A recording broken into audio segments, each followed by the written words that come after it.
E um navio com mais de 300 contêineres com insumos chegou em Manaus para abastecer a indústria e o comércio após 70 dias de seca. O estado do Amazonas viveu a pior estiagem de todos os tempos em 2024.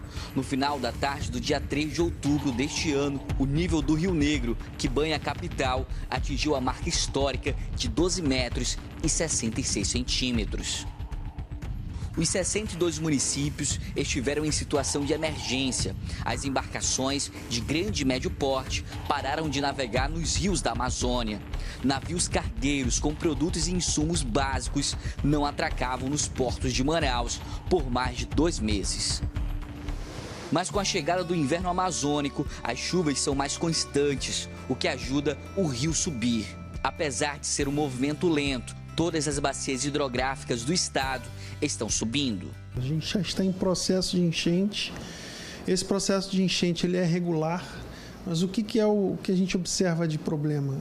O nível de partida, ou seja, a cota em que sai daquele pico de vazante, de pico de seca, para o início do processo de enchente, ela foi muito baixa. Mesmo com uma subida regular, os níveis hoje ainda estão abaixo do esperado para a época. Aqui em Manaus, por exemplo, a gente já estaria nessa época do ano com cotas acima dos 16 metros, que é aquela cota que permite já uma, digamos, normalidade na navegação, né? Devagar, as operações de carga e descarga dos navios também são em processo de normalização aqui em Manaus. No fim de novembro, o navio Mercosul Suape atracou na capital com mais de 300 contêineres. Para que a gente entenda esse cenário, devido à seca severa que o estado do Amazonas passou, os navios cargueiros precisavam deixar suas cargas nos piers flutuantes que foram construídos no município de Itacoatiara. A partir desse momento, as balsas traziam essas cargas até a capital do estado.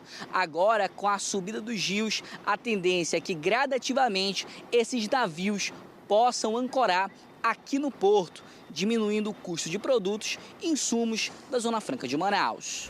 Para o diretor do porto, essa alternativa de construir balsas flutuantes deu muito certo.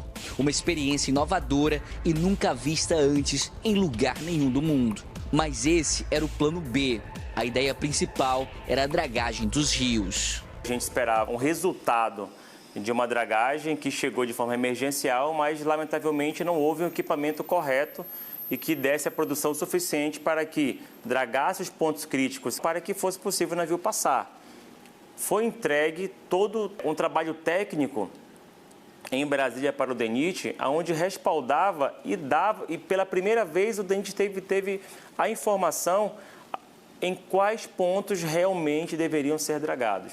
Segundo o DENIT, o Departamento Nacional de Infraestrutura de Transportes, as obras de dragagem nos rios Amazonas e Solimões estão em andamento. O projeto deve ser executado ao longo de 5 anos. O objetivo é que em outras estiagens severas, o transporte de mercadorias essenciais para a economia seja seguro e contínuo.